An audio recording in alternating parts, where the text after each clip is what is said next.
Welcome back to the Vortex, the video Vortex, and it's another edition of the Sasquatch Summer Vortex. So we're getting sucked even further down the hole of randomity here with this one. And it landed us on, well, we kind of purposely picked this because we had to pick a Sasquatch one, and this fit. Plus, we saw that random picture. I guess it was the poster or whatever the hell it was of the kid from Home Improvement sitting on a Bigfoot's back. they both got goober smiles.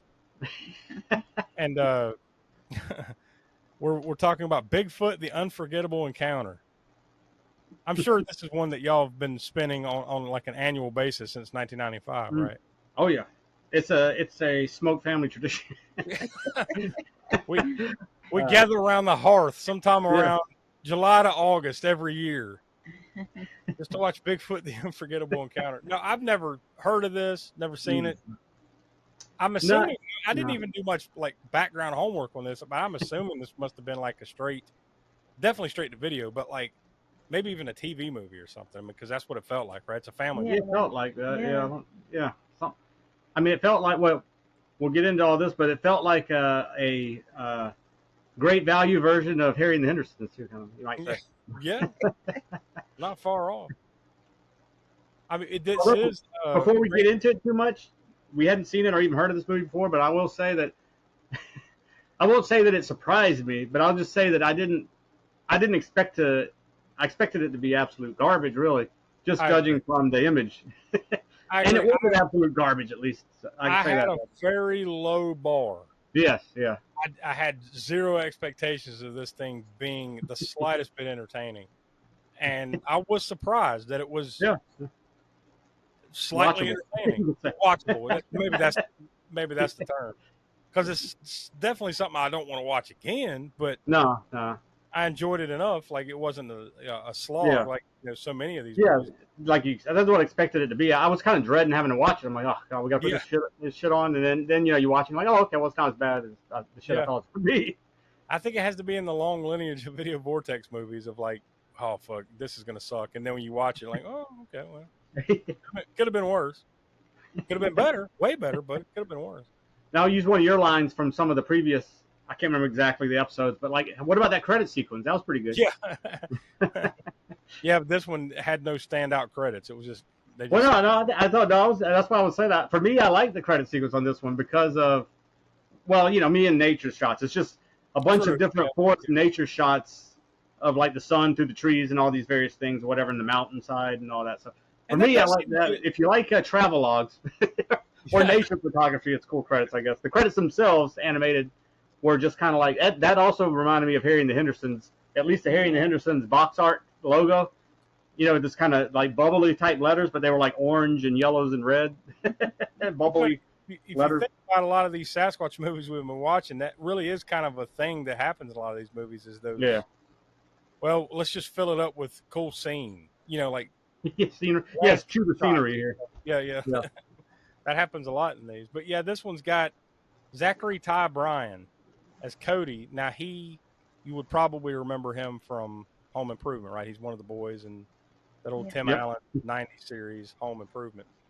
And maybe his misadventures later as an adult. That's a whole that's a whole other rabbit hole to go down there. But we're not going that deep down the vortex this month. That whole thing. Go Google it, kid. We're not here to inform you. Just go Google it. No. Except we'll mention one thing that I will mention is that there's a tie-in to the Carolinas, and we all being from Carolinas, or at least living in, well, all of us live in South Carolina, really. But there is a Myrtle Beach connection there. If you can look it up yourselves, I guess. So. Yeah. If you look that dude up with Myrtle Beach, you'll find some pretty cool stories there. It's got Clint Howard in it, and even his dad, Rance Howard.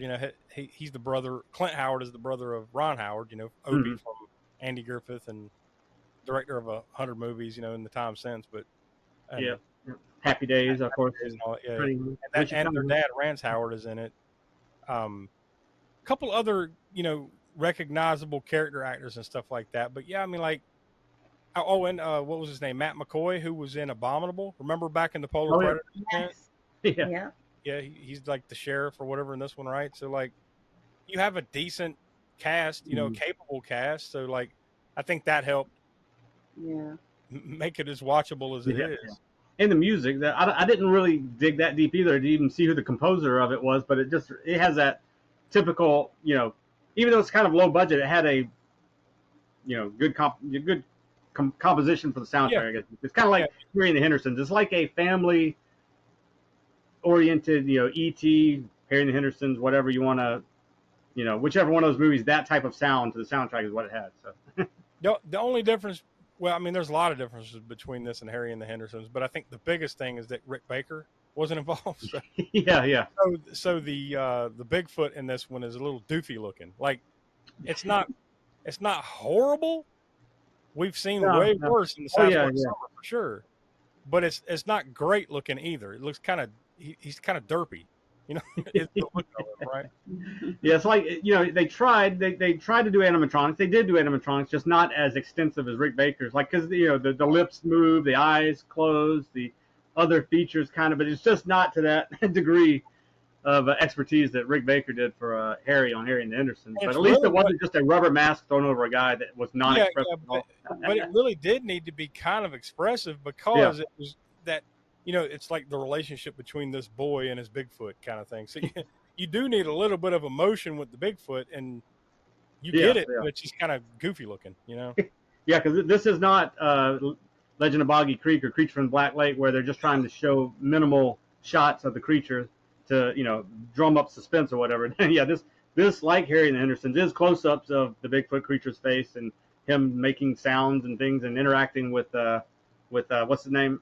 I can't fix the actor, but in the movie, the kid's name in the movie, Zachery Ty Bryan. That's his real name. That's his real name, yeah. So I mean, they had to do some kind of animatronics. So I mean, it's there, right? It's just not up to par with Rick Baker's. But who is really, Yeah, well, true. Very much like Harry and the Hendersons, though, in a lot of other ways. Like there's random roving bands of hunters looking for the Bigfoot, and then and then there's a group that are trying to not kill it. Right. I mean, so it's very similar. The major departure is that they don't bring it home. Like nobody brings it home. But otherwise, that's essentially what it is. Well, it's kind of like, what else rears its head in here in the script or whatever, or at least, I mean, I'm assuming it's on purpose or whatever, but it seems to be a thing with some of these Bigfoot movies, and I forget right now which one it was. We were talking about this before, but it brings in the King Kong plot. Mm-hmm. Oh, well, it's Bigfoot from 1970. That was one of the ones. And I think there's some other ones, too, that kind of did that. But, yeah, basically it's the scenes of, let's say, hunting the creature. Like there's a scientist who's hunting the creature for scientific, to prove that the Bigfoot's real, right? And hunting the creature, captures the creature goes on display again, and then breaks out kind of things. And then there's also a sort of a love interest of the creature and the girl, somewhat. I mean, very King Kong-like in there as well. Like King Kong meets Harry and the Hendersons, Not quite to the disturbing levels of Yeti Giant of the 20th Century. Oh, yeah, that's the other one. But yeah, that was definitely more on the nose of the King Kong plot because this creature goes various sizes in that movie. So yeah, go back and listen to that episode. That was fun. Thank God we didn't get the 20-foot version of this derpy Bigfoot. Yeah. And then there's this weird nipple scene. Oh yeah, it wasn't Yeti. That's right. Thank God they didn't do that. You did get the one scene where the kid gets his foot caught in a bear trap, and then that was painful looking. I mean, it would have been a lot more painful than that in real life. Yeah, probably would have chopped the kid's leg off. Yeah. But he just had a little bit of a limp and a little bit of blood on his jeans. Yeah. And then the Bigfoot creature has because we didn't really mention this, but let's say there's this is also like. This movie now is a little bit similar to the 1970 Bigfoot, not just in that King Kong sort of plot line that's been put onto it, but also the bear versus Sasquatch. Oh, yeah. There was a bear versus Sasquatch and Bigfoot. I remember that coming up, like, when we watched that one or whatever. It was one of them where we were like, how many times were we going to see a Sasquatch fight a bear? Well, we just saw it again. Yeah. This is at least, like, I think the third time this summer we've seen a Sasquatch fight a bear. Yeah. And then this Sasquatch also goes into a K-hole. Ketamine. Gets shot with a couple of, two different occasions gets shot with ketamine darts. Yeah. And at one point, I think he literally was like the first time he gets shot, and then he gets shot with the second dart. He's laying on the ground just flapping his arms around and stuff as the helicopter that the scientist was in was landing. And then what happens? Then they pick him up in this coffin, this clear-looking coffin that dangles from the bottom of the helicopter as he's spinning around, and he's high as hell. I'm sure on the. Once again, making me think of Yeti, giant of the 20th century. I was like, the only difference was, remember, that one was like clear and standing up. That's right. Like laying down, but like this was it was coffin shaped too. Of all the movies to emulate in any way, that one. There's some weird correlations that I'm sure I feel pretty confident that. Well, I mean, I don't know. You never know, but I'm pretty sure that the writers and directors probably hadn't seen Yeti, Giant of the North. You never know, but they put 1970. Yet there's similarities to both of those movies. Yeah, this was directed and written by Corey Michael Eubanks, which I don't really see anything else. Yeah, his name doesn't ring a bell with me. No. I mean, it's mostly like a stunt guy. It looks like to me. But yeah, what we do here on Video Vortex is we usually come together beforehand and give a 0 through 10 rating. We did not do that, so we can kind of suss it out here. What do y'all think? I mean, like we said already, I mean, it was far more watchable than I thought it would be. So yeah, that's what it's going. It's got that going for it. I mean, because I really sure intended to just think this movie's going to be a piece of shit and when is it over yet? How much longer or whatever? And it didn't wear out its welcome. That was another thing. It's about an hour and a half, hour and 28 minutes. I felt like it was pretty quick. So, and the pace of it was good. It moved along and it got to the end pretty fast. You weren't sitting there looking at this thing almost over, Yeah. Yeah, I mean, and that being said, it's not a masterpiece by any means. But... No. I mean, it's nowhere near as what back in May we watched Theodore Rex. It's nowhere near as bad as that. Crappy movie was. I mean, you could compare it more directly to when we watched To Catch a Yeti. Yeah. Yeah. That was a made-for-TV movie basically that came out in 1994. This is essentially the same thing that comes out in 95. Which, by the way, I think we looked into. Wasn't Home Improvement was still going on, right? Yeah. I'm pretty sure. I'm pretty sure at this point. Yeah, you're still in the middle of it. Yeah. But we gave To Catch a Yeti all the way back in January when we did that for Polar Predators. We gave that a Vortex rating of 4. So, I mean, myself, I'd probably go with that. It's just as entertaining and silly in a lot of ways as that one is. So, yeah. So that's 4. I agree with 4. I think it's a fair place to land. So, I'm not going to highly recommend it, but I'm also going to say, if you got nothing better to do, you're looking for a family-friendly Sasquatch movie. Maybe you like to torture yourself by being a Bigfoot completist because let's face it, one thing we've learned during the Sasquatch summer here is that there are not too many masterpiece movies of Bigfoot. Most of them are right, except we haven't run into too many. That's for sure. Yeah. I think off the top we had, or one of the first ones, Night of the Demon. I think that was my pick, just because I love that '80s gore and grindhouse so that flick, and then of course, classics like Legend of Boggy Creek and Creature from Black Lake. By the time you get through those 3 right there, you can say Bigfoot. Bigfoot is it a classic? Well, I mean, it's one of the first, the 1970 one that we did. It's definitely not a masterpiece, and it's not the greatest grindhouse movie either. Fun to be had, right? Probably at some point you would start leaning on the family-friendly stuff like Harry and the Henderson, maybe this or something. Just for anything that has any kind of high entertainment value, because the other ones are just bad. So it's all over the map, but true.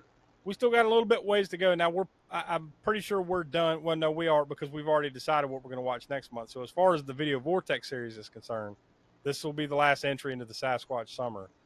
But we did decide beforehand. We spun the wheel and landed on one that I'm pretty sure none of us have seen, right? And apparently it's like the 4th movie, I think, of a series that I really didn't know much about.